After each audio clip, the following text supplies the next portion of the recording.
Kapolri serap aspirasi driver ojol di kedai Ado Presisi Palembang. Kapolri Jenderal Polisi Listio Sigit Prabowo menyempatkan diri berdialog dengan para pengemudi ojek online di kedai Ado Presisi yang berlokasi di Jalan Hoki Lorok Pakjo, Kota Palembang. Pertemuan ini dimanfaatkan untuk mendengar langsung keluhan serta harapan para driver ojek online. Dalam kunjungannya, Kapolri Jenderal Polisi Listio Sigit Prabowo bertemu dengan perwakilan pengemudi dari berbagai aplikator mulai dari Gojek, Grab, Maxim, hingga Shopee di kedai Ado Presisi Jalan Hoki pada Sabtu 7 Maret 2026 pukul 19.30 WIB. Pertemuan ini menjadi kesempatan bagi para driver untuk menyampaikan secara langsung berbagai tantangan yang mereka hadapi saat bekerja di lapangan.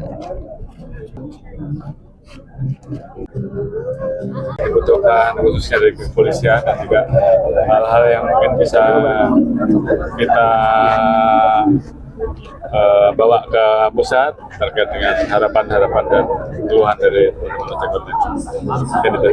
Ya, terima kasih ya. Perasaan bangga, haru karena kami juga belum pernah. Dia langsung dari Jakarta sudah wanti-wanti saya ingin ketemu ketua Ado, ingin ke kedainya dan berbicara dengan ojolnya. Itu atensi dari dia, dan ini sangat luar biasa bagi kami.